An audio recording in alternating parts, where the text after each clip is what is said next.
ನಿನ್ನೆ ಜಮ್ಮು ಕಾಶ್ಮೀರದ ಪಹಲ್ಗಾಂನಲ್ಲಿ ಪ್ರವಾಸಿಗರನ್ನ ಗುರಿಯಾಗಿಟ್ಕೊಂಡು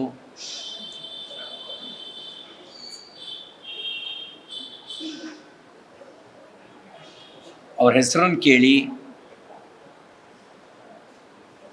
ಅವರ ಮತಧರ್ಮವನ್ನು ಖಾತ್ರಿಪಡಿಸಿಕೊಂಡು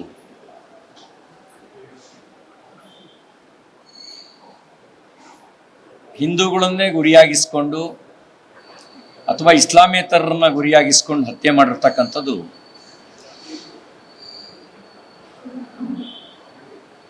ಇಸ್ಲಾಂ ಹೆಸರಿನಲ್ಲಿ ಜಾಗತಿಕ ಭಯೋತ್ಪಾದನೆ ಏನು ನಡೀತಾ ಇದೆ, ಯಾವ ಕಾರಣಕ್ಕೆ ನಡೀತಾ ಇದೆ ಅನ್ನೋದಕ್ಕೆ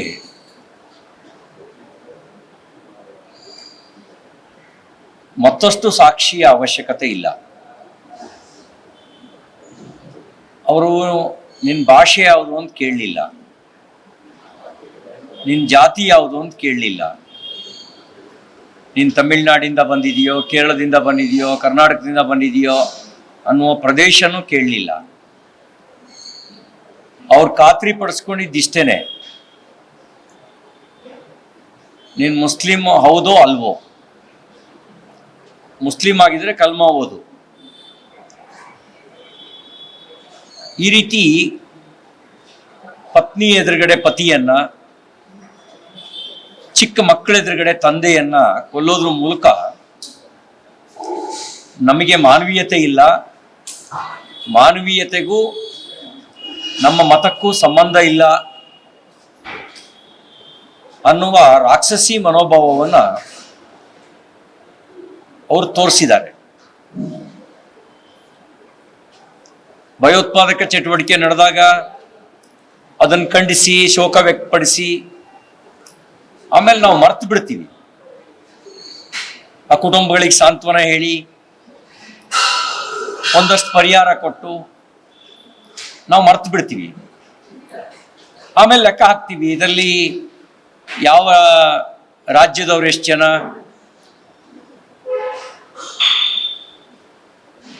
ಯಾವ ಜಾತಿಗೆ ಸೇರಿದವರು. ಅರೆ ಅವ್ರು ನಿಮ್ಮ ಜಾತಿ ಯಾವುದು ಅಂತ ಕೇಳಲಿಲ್ರಿ. ಅವ್ರ ದೃಷ್ಟಿಗೆ ಇಸ್ಲಾಂ ಹೊರತುಪಡಿಸಿ ಉಳಿದವರೆಲ್ಲರೂ ಕಾಫಿರ್ರು. ಮತ್ತೆ ಈ ಭಯೋತ್ಪಾದನೆಗೆ ಬಹಳ ದೊಡ್ಡ ಇತಿಹಾಸ ಇದೆ. ಅವರೆಲ್ಲರ ಪ್ರಚೋದನೆ ಮೂಲ ಒಂದೇನೆ. ನಾನು ಸತ್ಯ ಹೇಳಿದ್ರೆ ಕೆಲವರಿಗೆ ಕೈ ಅಂತ ಅನ್ಸುತ್ತೆ. ಗಜ್ನಿ, ಗೋರಿ, ಖಿಲ್ಜಿ, ಔರಂಗಜೇಬ್, ಟಿಪ್ಪು ಇವರೆಲ್ಲರೂ ರಾಜಕೀಯ ಸಾಮರ್ಥ್ಯದ ಮೇಲೆ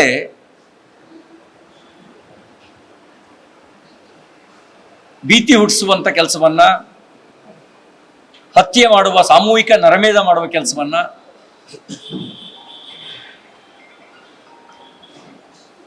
ಆ ಮೂಲಕ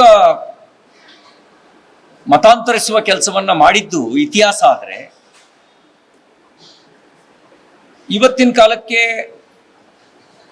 ಅದನ್ನ ಮಾಡಕ್ಕಾಗದೇ ಇರುವಂತ ಹೇಡಿಗಳು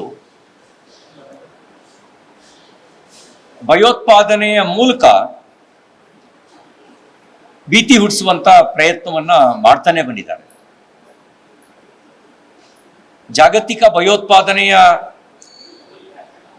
ಬಹುಪಾಲು ಕಾಂಟ್ರಿಬ್ಯೂಷನ್ನು ಇಸ್ಲಾಮಿಕ್ ಟೆರರಿಸಂ. ಯಾರು ಮಾನವೀಯತೆಯನ್ನ ಒಪ್ಕೊಂಡಿದ್ದಾರೆ, ಇಸ್ಲಾಂನಲ್ಲಿರ್ತಕ್ಕಂಥ ವಿದ್ವಾಂಸರು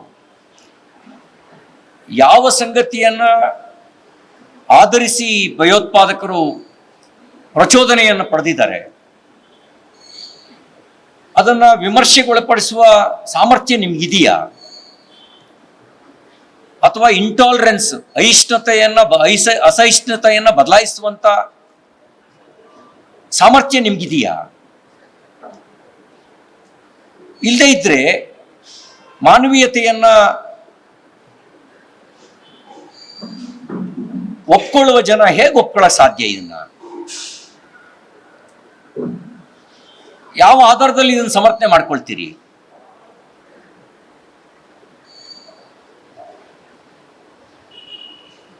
ಗಂಭೀರವಾಗಿ ಆಲೋಚಿಸಬೇಕು. ನಾವು ಇದಕ್ಕೆ ಕಾರಣರಾದಂಥ 4 ಜನ ಭಯೋತ್ಪಾದಕರನ್ನ ಹುಡುಕಿ ಕೊಂದ್ಬಿಡ್ಬೋದು. ಆದ್ರೆ ಭಯೋತ್ಪಾದನೆ ನಿಲ್ಲುತ್ತಾ? ಹೊಸ ಹೊಸ ರೂಪದಲ್ಲಿ, ಹೊಸ ಹೊಸ ಸಂಘಟನೆ ಹೆಸರಿನಲ್ಲಿ ಹೊಸ ಹೊಸ ಜನ ರಕ್ತ ಬೀಜಾಸುರನ ರೀತಿಯಲ್ಲಿ ಹುಟ್ಟತಾನೆ ಇರ್ತಾರೆ. ಹಾಗೆ ಆ ರಕ್ತ ಬೀಜಾಸುರನಿಗೆ ಆ ಶಕ್ತಿ ಬಂದಿದ್ದೆಲ್ಲಿಂದ?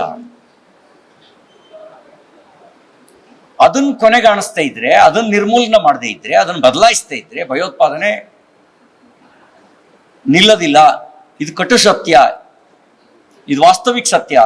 ಅದಕ್ಕೆ ನಾನು ಹಿಂದೊಂದ್ಸರಿ ಹೇಳಿದ್ದೆ, ಎಲ್ಲ ಮತಗಳಲ್ಲಿರ್ತಕ್ಕಂಥ ಇಂಟಾಲರೆನ್ಸ್ ಅನ್ನು ಕಿತ್ತಾಕಿ.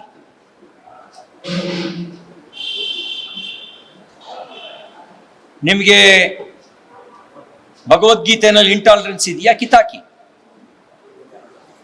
ವಚನಗಳಲ್ಲಿ ಇಂಟಾಲರೆನ್ಸ್ ಇದೆಯಾ? ಕಿತ್ತಾಕಿ. ವೇದಗಳಲ್ಲಿ ಇಂಟಾಲರೆನ್ಸ್ ಇದೆಯಾ? ಕಿತ್ತಾಕಿ. ಹಾಗೆಯೇ ಕುರಾನ್ನಲ್ಲಿರುವಂಥ ಇಂಟಾಲರೆನ್ಸ್ ಅನ್ನು ಕಿತ್ತಾಕುವ ಧೈರ್ಯ ಮಾಡ್ತೀರಾ? ಹೇಳ್ತೀರಾ ನೀವು? ಇಂಟಾಲರೆನ್ಸ್ ಇಲ್ವಾ? ಬೈಬಲ್ನಲ್ಲಿರುವ ಇಂಟಾಲರೆನ್ಸ್ ಅನ್ನು ಕಿತ್ತಾಕ್ಬೇಕು ಅನ್ನುವಂಥ ಧೈರ್ಯ ಮಾಡ್ತೀರಾ? ಅದನ್ನು ಬದಲಾಯಿಸ್ತಾ ಇದ್ರೆ ಈ ರಕ್ತ ಬೀಜಾಸುರರು ಹೊಸ ಹೊಸ ರೂಪದಲ್ಲಿ ಹುಟ್ಟತಾನೆ ಇರ್ತಾರೆ.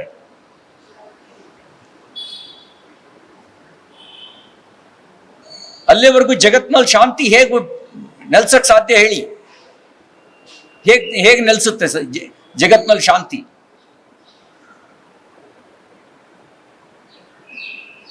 ಇವತ್ತು ಮಂಜುನಾಥ್ ರಾವ್, ಭರತ್ ಭೂಷಣ್, ಮಧುಸೂದನ್ ಕರ್ನಾಟಕದವರು, ಇನ್ನೊಂದು 25ಕ್ಕೂ ಹೆಚ್ಚು ಜನ ಬೇರೆ ಬೇರೆ ರಾಜ್ಯದವರು. ಅದಕ್ಕೆ ಮುಂಚೆ ಪುಲ್ವಾಮಾದಲ್ಲಿ ಸೈನಿಕರು, ಅದಕ್ಕೆ ಮುಂಚೆ ರೈಲ್ವೆ ಸ್ಟೇಷನ್ನಲ್ಲಿ, ಬಸ್ ಸ್ಟ್ಯಾಂಡ್ನಲ್ಲಿ ಬಾಂಬ್ ಸ್ಫೋಟಕ್ಕೆ ಬಲಿಯಾದ ಜನ.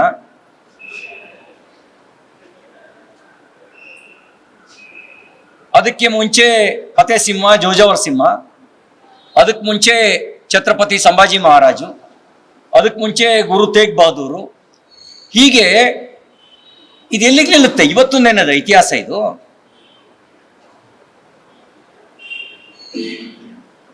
ಇವರೆಲ್ಲರೂ ಬಲಿಯಾಗಿದ್ದು ಒಂದೇ ಕಾರಣಕ್ಕೆ,